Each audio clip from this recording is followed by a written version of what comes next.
Hey everybody, I just wanted to make a quick video. Yesterday I had the great opportunity to give a lecture to students in a bachelor's degree program, and the class itself was all about student success tools. But in a broader general sense, it's a psychology degree, and what they asked me to present on was metacognition. Now, you may be asking, what does metacognition have to do with leadership? Well, kind of everything, because the whole metacognition process is all about developing self-awareness, situational awareness, and then being able to make changes to ourselves and to the way that we react to the world around us once we make those, once we develop an understanding of who we are and how we think and why we think the way we think. So I wanted to share the presentation with you, and I figured I would just run through it and upload it to YouTube, and hopefully you get something out of it.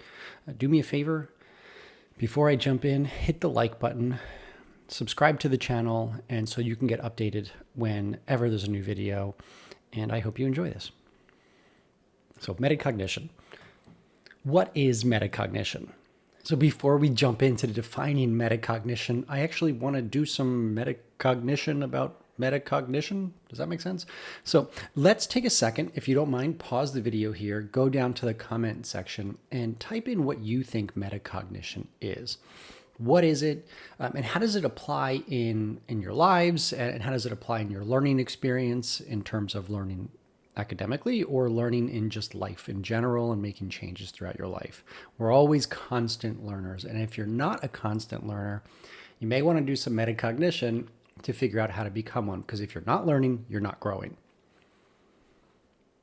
Okay, so here's the formal definition of metacognition. It refers to the process used to plan, monitor, and assess one's understanding and performance. Metacognition includes a critical awareness of A, one's thinking and learning, and B, oneself as a thinker and learner. Interesting, right? So it's understanding how you think and how you learn, and then going a little bit deeper and understanding why you think the way you think and why you learn the way you learn. So it's a really multi-step process of digging deeper into deeper, going, okay, I think this. I'm reacting emotionally to this person. Why am I reacting emotionally? What is it that's bothering me? Okay, now where does that bother come from? How far can I go back and keep asking why and trying to understand, why do I think the way that I think? And does that serve me? Do I like that? In other words, if we're defining metacognition, it's the process of thinking about your thinking. That's really what this is. It's a process of self-discovery. Now, metacognition is all about growth. And in order to grow, we have to sort of take an inventory of where we're currently at. Metacognition is a process in which we get to know ourselves and discover who we are and discover why we are the way that we are. Why is metacognition important? Well, I touched on it a little bit, but understanding our thinking helps us to make necessary adaptations to our learning process, work styles, habits, and more. The interesting part about metacognition is that it's just thinking about your thinking until you actually do something about it. But you need to know where to start. You need to know, what am I trying to change? What does this matter to me? Am I happy with the way that my thoughts work? Or is this something that bothers me or that maybe the world around me doesn't like about me and it's making me less effective at work, so I need to make some changes? So sometimes we get stuck in certain thought processes, we get stuck in certain habits, and a lot of it has to do with maybe our upbringing or something that happened to us prior in our life, and we develop these habits or these reactions to the world around us in sort of a defense. But those situations are now over, and we're living our adult lives or our professional lives, and we're recognizing that those habits we developed to protect ourselves are actually no longer serving us and may actually be doing damage to us now that we've moved on from those situations. Hope that makes sense. It helps us develop a better understanding of self, our thought processes, and how we relate to the world around us. If we can understand our own thinking, And this is an important piece for leaders. If we can understand our own thinking, we can develop tools to understand other people's thinking. We make personal adjustments and we decide what serves us or doesn't. And that's the cool part of this whole thing. Going through a metacognition process allows us to look at our life and say, okay, I'm doing this. That serves me. I like that about me. Or if it doesn't serve us anymore, we can say, okay, what do I got to do to change that? And it gives us options in our own lives and options towards personal and professional growth. The thing about making us understand others is that metacognition helps us develop empathy. So once we look into our own thought processes and understand where they're coming from and why we have certain ways that we process information or habits that we have, we actually start to understand that other people have stories that have led them to think the way that they think too. So we don't make snap judgments about people as much and think that, oh, they're just doing that because they're a jerk. No, they're doing something because probably something happened in their past that causes them to behave or think a certain way. So we develop empathy and we can start to explore that with other people. Hey, I used to do that too. A lot of it had to do with the way that my dad was so hard on me growing up. And I just never really adjusted to the fact that I am confident, I am enough in this world, and I don't have to behave a certain way. Does that resonate with you? Oh, yeah, that does. Maybe I should start exploring some of this in therapy, or maybe I should start thinking about the way that I'm acting, or maybe I'm holding on to something that I don't need to hold on to anymore as an adult. There are some simple tools for developing our metacognition process. One of my favorites is reflection practices. I'll tell you a quick story about journaling. I have a client of mine currently who is just at a group event.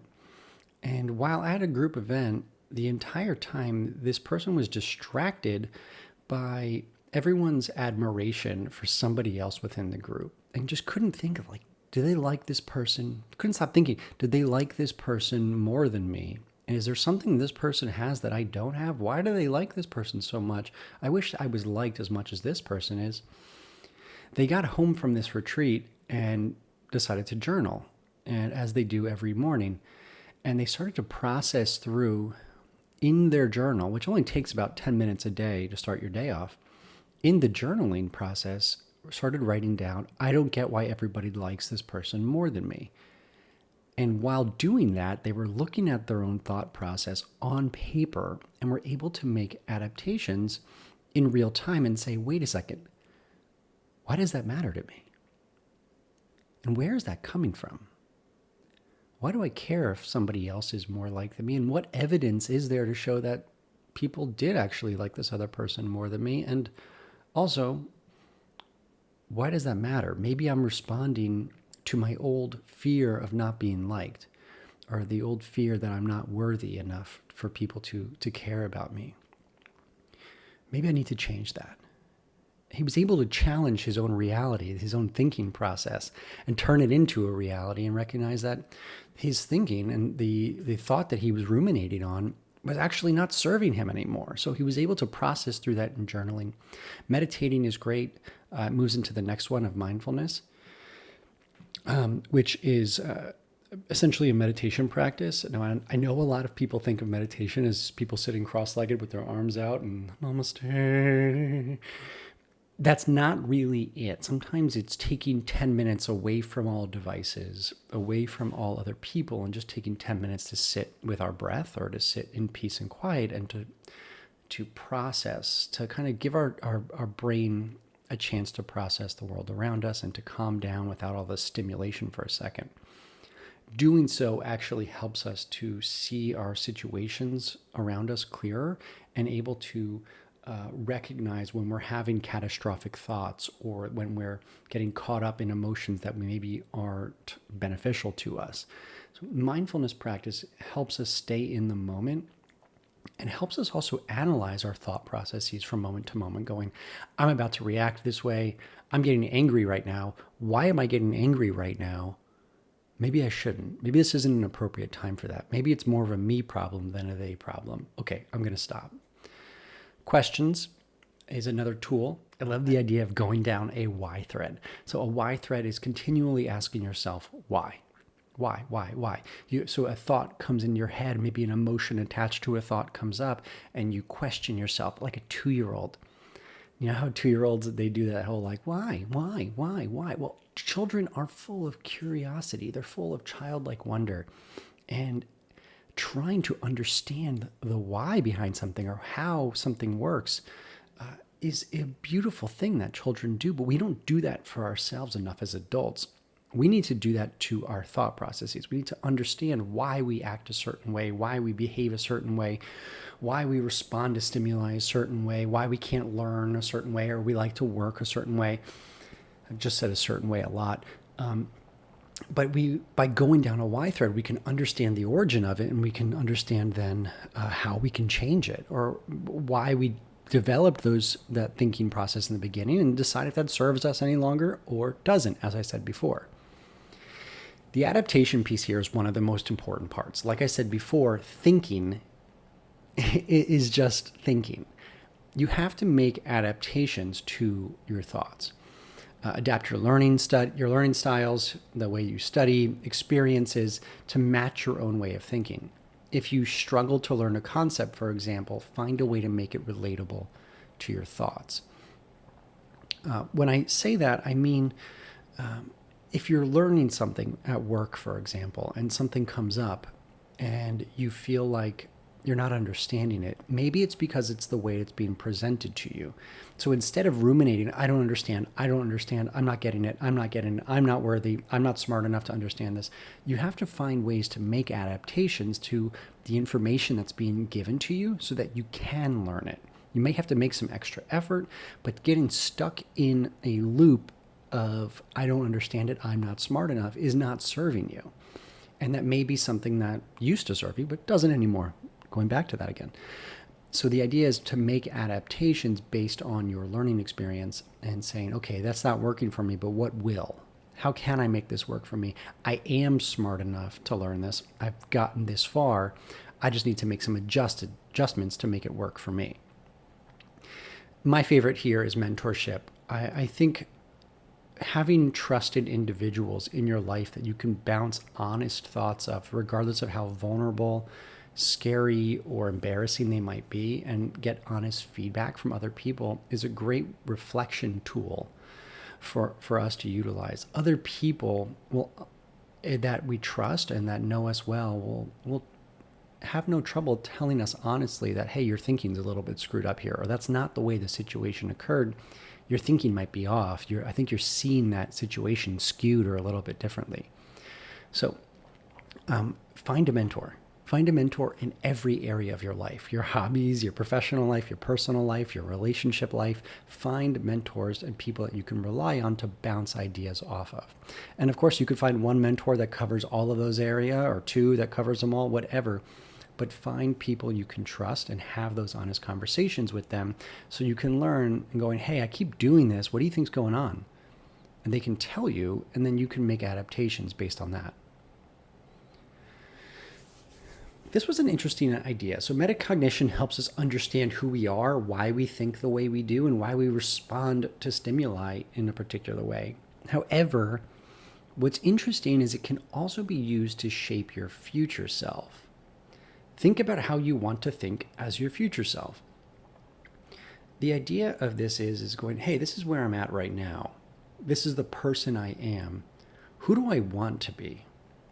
How would that person think? How would that person behave? How would that person respond to employees? How would that person lead a company? How would that person lead a team? How would that person be a team member? How would that person be a family member? Which I think are also teams, by the way. And then once you understand, you start kind of listing how would that person think as a leader. For example, as your future self as a leader, you can do what's called a gap analysis and say, okay, well, here's where I'm at right now. Here's where that person, that future version of myself is. What do I have to do to close that gap? What changes and adaptations do I have to make to become that future self that I want? Metacognition for your future is such a cool concept because it allows you to envision your future self and to feel your future self and the emotions that you might feel and how you would think in the world around you, and then allows you to start the process to do the work to become the person that you want to become. So that was a quick look into metacognition. I hope this video was helpful to you. I hope that you learned something. And at the very least, I hope the idea of metacognition, of thinking about your thinking, helps you develop into a better leader, into a better employee, a better spouse, a better sibling, a better whatever it may be, just to a better person. Once you understand your thoughts and you understand where they come from, you can learn what you want to change to become the better version of yourself. Adios, everybody.